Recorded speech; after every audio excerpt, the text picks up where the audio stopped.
तो आज की वीडियो में हम समझने वाले हैं किरचॉफ के नियम के बारे में।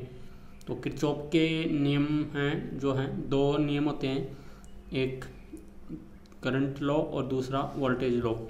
तो इन दोनों को अलग अलग समझेंगे, इनके जो है डेरिवेशंस हैं, परिभाषा और सूत्र जो भी हैं वो सब हम यहाँ आज डिस्कस करने वाले हैं। तो बने रहिए हमारे साथ। और चलिए आज का टॉपिक हम शुरू करते हैं। तो हम जो पहला टॉपिक लेते हैं किरचॉफ के नियम हैं। तो किरचॉफ के नियम, किरचॉफ ने देखिए दो नियम दिए थे। एक दिया था आपका KCL, जिसको निकनेम में हम ये कहते हैं, और दूसरा होता है आपका KVL। देखिए इसका नाम है किरचॉफ का धारा नियम, जिसको हम सीधा सा ये समझ सकते हैं, और दूसरा होता है वोल्टता नियम। वोल्टता नियम देखिए यहाँ पे इसको हम बोलते हैं करंट लॉ, और इसको हम बोलते हैं वोल्टेज लॉ। ये इसलिए होता है लॉ, यानी कि के किरचॉफ और ये किरचॉफ। KCL फर्स्ट नियम KCL कहलाता है, दूसरा नियम कहलाता है KVL। तो KCL KVL करके हम इसको याद रख सकते हैं। तो चलिए अब हम देखते हैं इनमें क्या खास बात है। यहाँ पे देखिए क्यों निकाले किरचॉफ ने ये नियम और क्या इनमें खास बात है। हम जानते हैं कि विद्युत जो होती है एक प्रकार की ऊर्जा होती है। अब जो ऊर्जा होती है तो ऊर्जा देखिए एक रूप से दूसरे रूप में चेंज होती रहती है। तो जो नेक्स्ट जो बदला हुआ रूप है वो भी ऊर्जा का ही रूप होगा, और मूलतः जो ऊर्जा थी वो होती है आपकी विद्युत। अब सर्किट में जो से इसका जो कुछ भी फॉर्म में ये चेंज होती है, तो ये सर्किट के पैरामीटर्स कहलाते हैं। यानी कि पैरामीटर्स, सर्किट के पैरामीटर्स जो हैं ये आप जैसे कभी रेजिस्टेंस यूज़ करते हो, कभी इंडक्टर यूज़ करते हो, कभी कैपेसिटर यूज़ करते हो, और जो आरोपित वोल्टेज है वो आपका E, और जो ये सब जो ड्रॉप करते हैं, जो भी वोल्टेज ड्रॉप करते हैं, तो वो आपका ये सर्किट पैरामीटर करते हैं। तो हम जो भी सर्किट में लगाते हैं उसमें विद्युत के फॉर्म में, यानी कि जैसे यानी कि आपका जो है इसमें जो फ्लो होती है करंट, और जो यहाँ पे अप्लाई होता है वोल्टेज, तो इन दोनों में क्या मतलब कितना क्या डिफरेंस आता है। तो ऊर्जा का जो है संरक्षण, हम जानते हैं कि ऊर्जा संरक्षित रहती है। तो ऊर्जा संरक्षण के नियम के आधार पर ये इन्होंने नियम बताए हैं कि KCL और KVL। अब किरचॉफ के दोनों जो नियम हैं इन दोनों को अलग अलग डिस्कस करते हैं। तो पहला नियम हम लेते हैं KCL। तो हम पहला नियम हम लेते हैं KCL। देखिए इसका पूरा नाम है किरचॉफ करंट लॉ। इसको समझने के लिए हम देखते हैं कि इसमें यह बताया गया है कि किसी भी परिपथ में जैसे कोई भी सर्किट होता है तो उसमें, यानी कि जैसे मान के चलिए कोई भी सर्किट है इस तरह का, इस सर्किट में जितनी भी जो है करंट बीच में जैसे कहीं और भी एलिमेंट लगे हुए हों, जैसे आपको पता है प्रतिरोधों का जो संयोजन है वो दो प्रकार का होता है, श्रेणी क्रम और समांतर क्रम। तो ये खास बात है कि इन दोनों का जो भी क्रम हो, तो पूरे सर्किट की बात हो रही है, पूरे सर्किट में जो करंट हम दे रहे हैं यानी कि जो दी जा रही है, और जो करंट बाहर निकल रही है, तो यानी कि करंट जो इन करंट है, यानी कि इन वाली करंट है अंदर जाने वाली जो करंट है सर्किट के, और जो सर्किट से बाहर निकल रही है वो करंट, दोनों क्या होती हैं आपस में बराबर होती है। बराबर नहीं भी दोनों का जो है टोटल जो होता है वो योग शून्य होता है। यानी कि किरचॉफ ने ये बताया था कि आने वाली धारा का और जाने वाली धारा का कुल मान शून्य होता है। इसका मतलब ये हुआ कि कुल जो है करंट जो होती है, यानी कि कुल धारा वो होती है शून्य। तो किसी भी सर्किट में आने वाली और जाने वाली धाराओं का कुल योग क्या होता है? शून्य। अब इसको हम फॉर्मूले के रूप में हम कैसे लिखेंगे, तो वो यहाँ से आप ऐसे देखें कि मान के चलिए जैसे यहाँ से कोई सर्किट है, भले हम करंट का कोई भी नाम दे दें एक बार, जैसे कुल धारा को हम कुल को लिखते हैं मैथमेटिकली सिग्मा, तो सिग्मा धारा को लिखते हैं आई, और यहाँ इसको हम समेसन आई करके 0 लिखेंगे। तो इसका मतलब है सिग्मा आई 0 या समेसन आई इक्वल 0। ये आपका बीजगणितीय फॉर्म में है। अब यहाँ पे हम एक एग्जांपल लेते हैं इसका। तो एग्जांपल के तौर पर हम देखते हैं कि यहाँ से कि जैसे मान के चलिए किसी भी, ये एक पॉइंट है, इस पॉइंट पर मान के चलिए ये जो है धारा I1 जा रही है, और यहाँ से ये आपकी I2 आ रही है यहाँ इस पॉइंट पर, और I3 यहाँ से इस पॉइंट पर निकल रही है, और I4 जो है इस करंट इस पॉइंट से बाहर निकल रही है। अब यहाँ पे होगा क्या कि जैसे हम देखें कि इसमें एक कंडीशन और बताई गई है। इसी नियम में खास बात यह है कि आने वाली धारा और बराबर जाने वाली धारा ये है। तो यह जो है ये नियम यही लागू होता है। देखिए आने वाली धारा का होगा आई, ये भी और ये भी आई। मान के चलिए आई इन रख सकते हो, मान के चलिए आई आउट रख सकते हो। तो आने वाली धारा का मान जाने वाली धारा के बराबर होता है। तो इसमें यही है कि जैसे हम इसको मैथमेटिकल फॉर्म में यहाँ पे इसको रखेंगे तो ये इस तरह से होगा कि मान के चलिए ये पॉइंट है, इस पॉइंट का कुछ भी नाम आप रख सकते हो, ए रख दो, बी रख दो, एक्स रख दो, वाई जेड जो भी हो। तो इस पॉइंट पर जो है ये कहलाता है जंक्शन, ये कहलाता है जंक्शन। तो जंक्शन पर यह है जंक्शन। तो ये जो KCL का जो नियम है ये आप याद रखना, जंक्शन पर लागू होता है, हर कहीं लागू नहीं होता है, किसी भी सर्किट के किसी भी जंक्शन पर। तो मान के चलिए जंक्शन पर आने वाली धारा जो एरो इसकी तरफ है, जैसे I1 प्लस I2, और बाहर जो निकल रही है तो आने वाली है वही टोटल, और जब बराबर जाने वाली है I3 और I4। तो इस तरह से हम दोनों को आपस में देख सकते हैं। अब हम देखते हैं कि जो है इनका जो टोटल करंट है, अब हम इसको चेंज करते हैं तो कुछ इस तरह से आता है ये। तो अब यहाँ पे फाइनली बच जाएगा हमारे पास 0। अब हम दोनों बात यहाँ से लिख सकते हैं, नोट कर सकते हैं क्या कि किरचॉफ के फर्स्ट नियम के अनुसार यानी कि KCL के अनुसार, यहाँ पे KCL के अनुसार जो है किरचॉफ के पहले नियम के अनुसार आने वाली धारा का मान जाने वाली धारा के बराबर होता है, ये आपका इस टेबल में।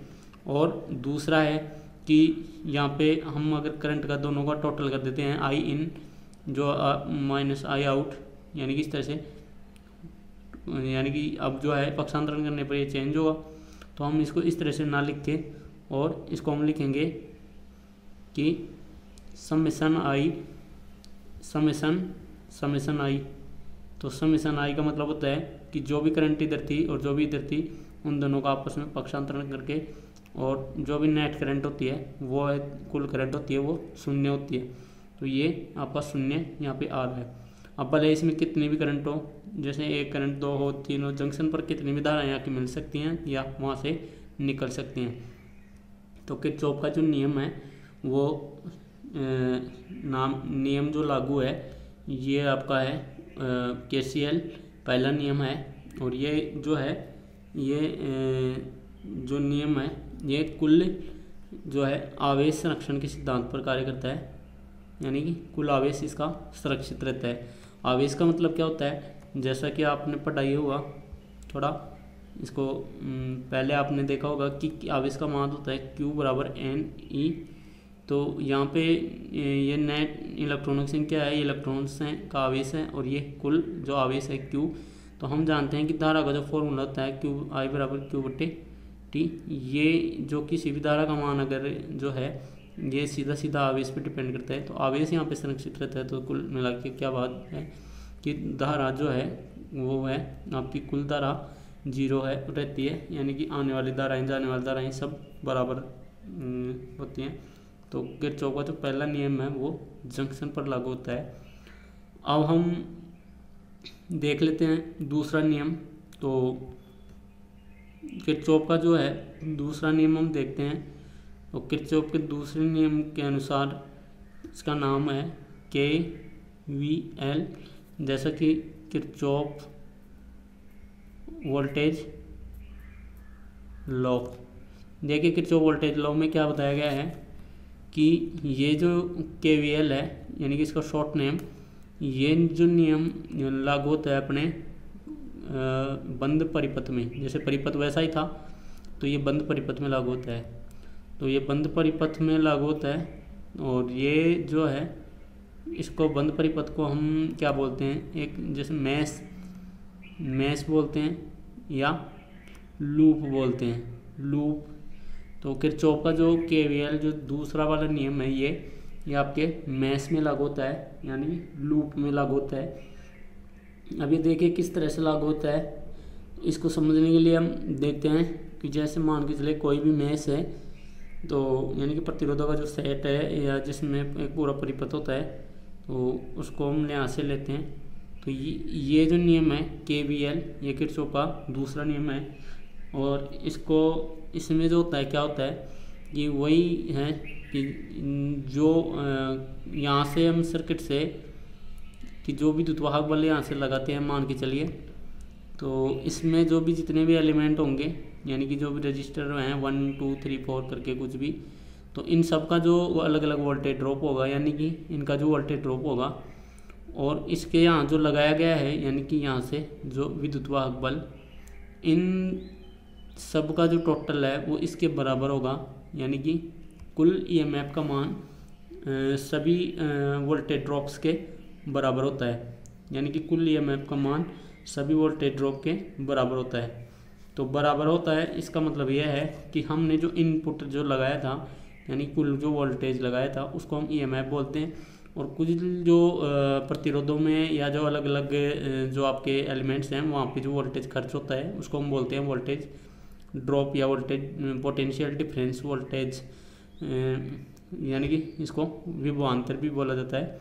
तो ये आपस में बराबर होते हैं।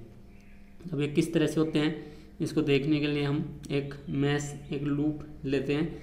तो थोड़ा सा आप इसमें एक स्पेशल नोट याद रखें कि यहाँ पे जो E होता है वो होता है यानी कि समेशन E, जो यानी कुल जो EMF होता है वो, और यहाँ पे जो वोल्टेज ड्रॉप होते हैं वो I और R के फॉर्म में होते हैं, यानी कि अलग अलग एलिमेंट का जो रेजिस्टेंस है वो और उसकी जो करंट है उन दोनों का जो गुणनफल है वो ये आपका वोल्टेज ड्रॉप कहलाएगा। तो वोल्टेज ड्रॉप जो है ये आपका V इस तरह से आता है। तो इन सब का टोटल यानी कि जैसे कितने भी एलिमेंट हो 2 3 4 जो भी हो, तो आपके सभी एलिमेंट्स का जो है वोल्टेज ड्रॉप का टोटल और उस पर सर्किट पर लगाए गए EMF के बराबर होता है, और इसी को बोला जाता है KVL। तो ये सिंपल सा कॉन्सेप्ट है। जैसा आपने करंट में पढ़ा था वहाँ पे करंट का नेट मान 0 होता था, यहाँ पे नेट EMF का मान उसके अप्लाइड जो है वोल्टेज ड्रॉप के बराबर होता है, यानी कि पोटेंशियल डिफरेंस के वोल्टेज ड्रॉप पोटेंशियल डिफरेंस के बराबर होता है। यानी कि सभी प्रतिरोध का जो अलग अलग जो भी विभवांतर होता है उनका जो कुल योग है वो उसके सर्किट के लगाए गए आरोपित किए गए EMF के बराबर होता है, यानी कि सभी विभवांतर का कुल योग विद्युतवाहक बल के बराबर होता है।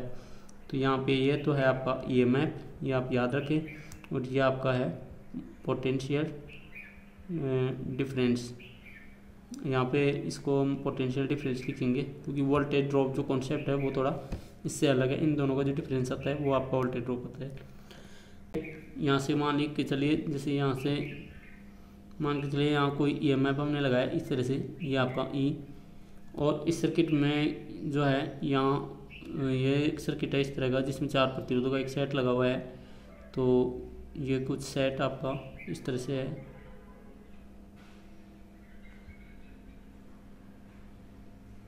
ये आपका एक सेट है कि ये प्रतिरोध है, ये प्रतिरोध है, ये प्रतिरोध है और ये प्रतिरोध है। तो ये आपका एक सर्किट तैयार हो जाता है। तो इसमें से इसका मान है R1, इसका है R2, इसका है R3 और इसका है R4। तो अब हम देखते हैं कि जैसे हम यहाँ से जो करंट जाती है और यहाँ जो करंट वापस निकलती है इस तरह से, तो यहाँ एक ख़ास बात आप याद रख सकते हो कि जो करंट इसमें जो एंटर हो रही है, जैसे यहाँ से यहाँ आपकी जो करंट यहाँ जो एंटर हो रही है कि यहाँ, तो वो होगी I, और जो बाहर निकलेगी वो भी होगी I। ये आपको कंफर्म पता है, क्योंकि मान के चलिए KCL के नियम से भी हम यहाँ देख सकते हैं। तो एक जो है जो श्रेणी क्रम और समांतर क्रम जो होता है प्रतिरोधों का, वो हमने यहाँ से देखा है। ये सब प्रतिरोध आपस में समांतर क्रम में है। तो होता क्या है कि समांतर क्रम में जो है यानी कि धारा जो यूँ किसी भी सर्किट में जाती है तो वो आपकी अलग अलग यहाँ बट जाती है, चेंज हो जाती है। तो इसको समझने के लिए यहाँ से देख लेंगे आप कि R1 जो एलिमेंट है उसमें मान के चलिए करंट गई I1, यहाँ की करंट हो जाती है I1, फिर ये करंट आगे और यही R2 से होते हुए वापस नीचे आती है, तो ये I1 ही होती है रियल में। और इधर से जो करंट जो निकलेगी R4 के थ्रू और इधर से जो R3 होते हुए ऊपर जाएगी वो होगी आपकी I2। तो यहाँ पे बेसिकली दो ही करंट हैं, यानी कि पूरे सर्किट की बात करें तो इस तरह से दो करंट होती हैं, एक I जो टोटल करंट है और यहाँ पे I1 और यहाँ से I2। तो वापस इस सर्किट में ये इस तरह से वापस जो है ये करंट जो आई गई थी वही वापस आ जाती है। अब हमें देखना यह है कि R1 और R2 को कैसे सोल्व करें, इनको श्रेणी क्रम में, और R3 और R4 को हम श्रेणी क्रम में लेकर इसको सोल्व कर सकते हैं। तो अब जो है यहाँ पे हम देखते हैं कि यहाँ से जो है अब हम देखते हैं नेक्स्ट इसको। तो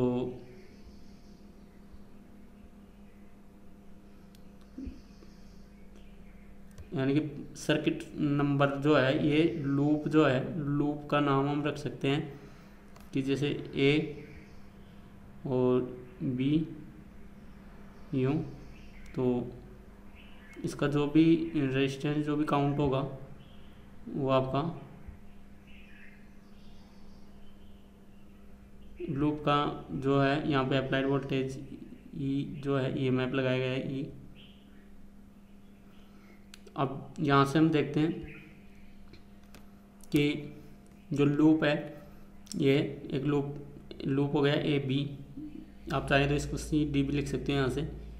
तो लूप ABCD की बात करें तो लूप ABCD में A से B का बीच का रेजिस्टेंस है R1 प्लस R2 और A से B का बीच में यानी कि D से होता हुआ रेजिस्टेंस है R3 प्लस R4।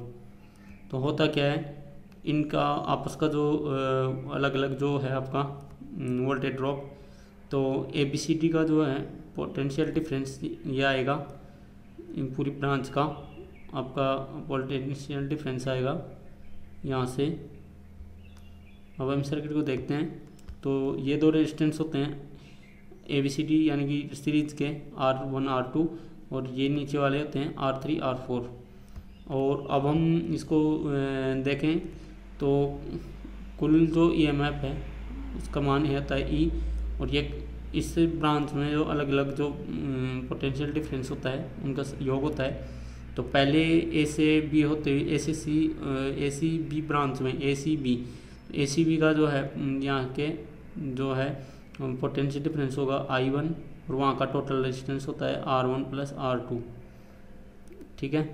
तो प्लस इसमें और जोड़ते हैं नीचे वाला, तो ये होगा I2 और R3 प्लस R4। अगर हम देखें क्योंकि नेट जो कुल जो है पोटेंशियल डिफरेंस आता है ये आता है इस तरह से। तो यहाँ से हम समेसन E लिख सकते हैं इसको, और इसको समेसन IR। तो यही चीज़ है जो सबसे पहले निकल के आती है KVL में कि कुल EMF का मान कुल विभवांतर के बराबर होता है। तो विभवांतर जिस भी ब्रांच में हो, जैसे ऊपर वाली ब्रांच में ये था ACB ब्रांच में, यानी कि ACB ब्रांच में, और ये था ADB ब्रांच में। तो ये इस तरह से, इसको थोड़ा और आगे आप इस तरह से लिख सकते हो।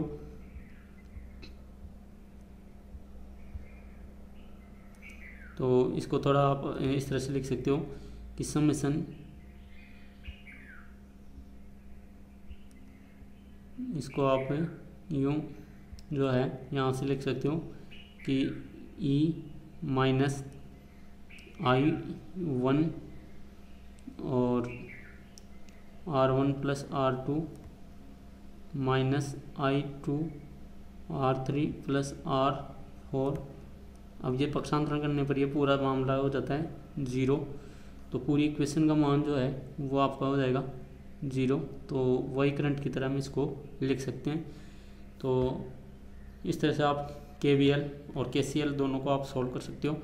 तो इसमें हम देखते हैं कि KCL जो है, यानी कि जो KCL में जो करंट का मान जो है सुरक्षित रहता था, इस तरह से यहाँ पे जो है KVL जो है, तो KVL जो ये जो नियम है ये आपका लगता है ऊर्जा संरक्षण के सिद्धांत पर। इसमें जो होते हैं कुल ऊर्जा संरक्षित रहती है, उसमें यानी कि यहाँ पे कुल ऊर्जा और एक लगता है KCL और दूसरा लगता है KVL। तो परिपथ की कुल ऊर्जा संरक्षित रहती है। तो इसी को हम बोलते हैं ऊर्जा संरक्षण का नियम। और